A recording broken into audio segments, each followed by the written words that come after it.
지난번엔 햄버거를 했었죠. 오늘은 햄버거를 하겠습니다.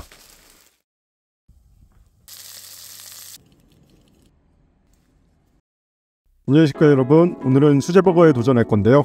다들 아시겠지만 햄버거는 햄버거 스테이크에서 유래한 요리이죠. 햄버거 사이에 들어가는 패티라는 게 다진 쇠고기를 이용한 것을 보면 햄버거 스테이크와 유사점을 찾을 수가 있습니다. 햄버거 스테이크를 빵 사이에 넣어 먹으면서 햄버거 샌드위치라는 게 탄생했는데 이것이 햄버거의 원형이 됐다고 알려져 있어요. 이렇게 만들어진 햄버거는 19세기 말부터 유행하기 시작하면서 길거리 음식으로 널리 퍼졌다고 해요. 길거리 음식이다 보니까 조금 지저분하고 더럽다는 인식이 좀 있었는데 그러던 와중에 화이트 캐슬이라는 햄버거 체인점이 등장했다고 합니다. 깨끗한 이미지의 화이트와 견고한 이미지의 성을 결합해서 기존에 지저분하다는 인식이 있던 햄버거를 대중화시켰다고 해요. 그 이유는 우리도 알다시피 맥도날드가 등장해서 햄버거를 더욱더욱 대중화시키고 세계화시켰죠. 햄버거의 역사는 여기까지만 알아보고 이것은 코스트코에서 구매한 햄버거빵입니다. 18개들이 약 8,000원 가격에 가성비가 되게 좋더라고요. 원래는 햄버거빵도 만들어 볼 생각을 했는데 제가 베이킹 경험이 많이 없어서 자신 없었던 것도 있고 가성비 좋고 집에서 해볼 만한 요리들을 해보자는 취지랑 안 맞는 것 같기도 해가지고 코스트코에서 가성비 좋은 빵을 사왔습니다. 코스트코가 아니더라도 햄버거빵은 이곳저곳에서 많이 팔고 취향에 맞는 걸로 구매하시면 될 것 같습니다.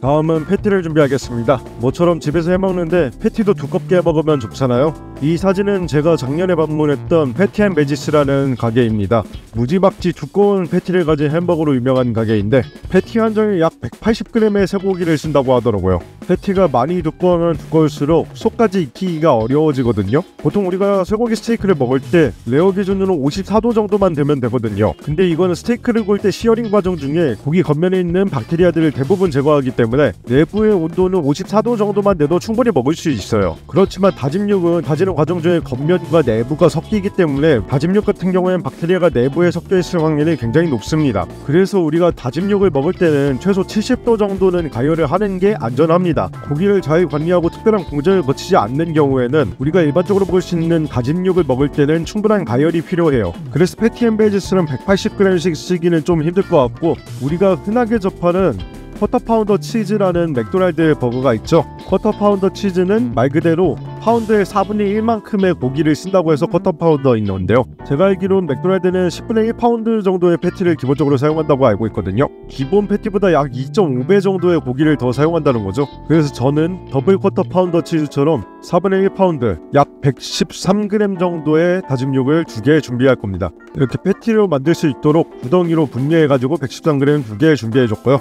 냉장 보관하던 거라 상온에서 농도가 좀 올라갈 수 있게 잠시 방치해 두겠습니다. 그리고 양파 들어가겠습니다. 제 햄버거에 들어갈 수 있는 채소는 양파밖에 없습니다. 오늘 만든 햄버거는 고기와 치즈 맛을 극대화시킬 거라서 양파를 제외한 채소들에게는 흥선대원 것처럼 쇄국 정책을 펼쳐줄 건데요. 양파가 씹히는 식감이 어느 정도 들기 위해서 다지는 것보다는 조금 큰 크기로 잘라줄 거예요. 양파의 단맛을 끌어내기 위해서 한번 캐러멜라이징을 해줄 겁니다. 10분에서 20분 정도 양파가 완전히 갈색이 될 때까지 양파가 타지 않도록 계속해서 옆에서 저어줘야 합니다. 인고의 시간을 버텨내면 맛있는 양파를 얻어낼 수 있습니다. 양파가 완전히 갈색이 됐으면 따로 빼줄게요. 수분이 많이 빠져서 무게가 거의 절반으로 줄어들었습니다. 이제 패티를 정형해 줄 건데요.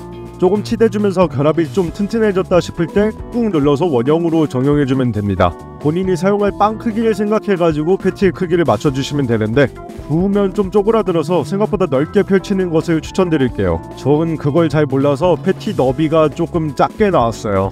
다음은 소스를 준비할 건데 핫소스, 케첩, 마요네즈 이렇게 세 가지를 베이스로 사용할 거고요. 고기와 치즈를 많이 사용할 예정이라서 핫소스로 느끼함을 잡아줄 생각입니다. 우선 케첩과 마요네즈를 1:1 비율로 20g, 20g 해줬고요. 약 한 테이블 스푼씩 사용해주시면 됩니다.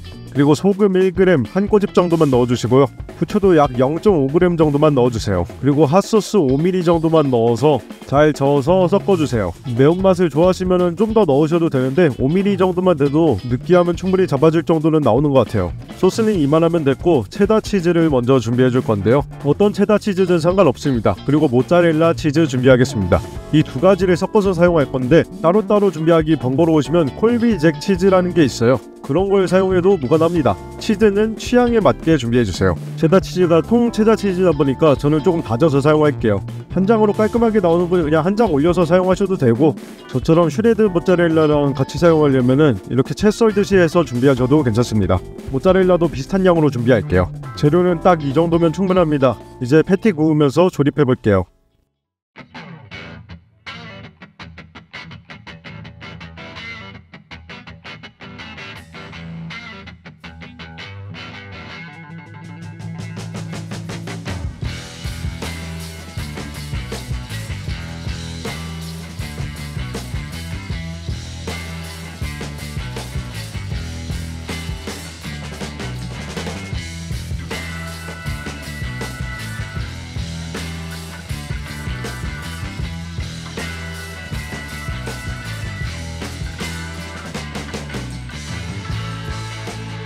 비주얼은 제가 의도한 대로 아주 지저분하게 잘 나왔어요. 이런 고기 듬뿍, 치즈 듬뿍 이런 햄버거들은 좀 지저분한 비주얼이 나오고 먹기 힘들어 보여야지 맛있어 보이는 것 같아요.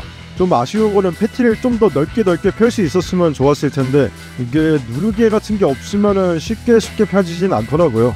그래서 빵 크기에 비해서 패티가 좀 작아가지고 치즈랑 양파 쌓아 올릴 면적이 좀 부족해가지고 많이 흘러내린 감이 있는 것 같아요. 그래도 고기의 절대적인 양이 많다 보니까 빈 공간이 있어 보이는 느낌 많이 안 들었고요. 그리고 패티 두 개는 확실히 좀 과하긴 한 것 같아요.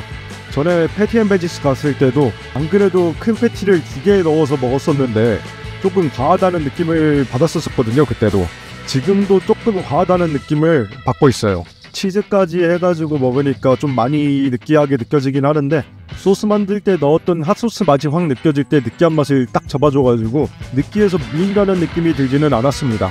먹기 불편한 거 싫어하시고 무너지는 거 싫어하시는 분은 패티를 진짜 넓게 펼치시던지 아니면 그냥 패티 하나만 사용하는 거 추천드릴게요. 오늘은 수제버거 한번 만들어 봤습니다.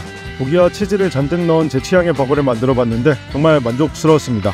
오늘 소비한 총 금액은 5,237.94원이고요. 오늘도 시청해주셔서 감사드리고 사용한 재료는 디테일 참고해주세요.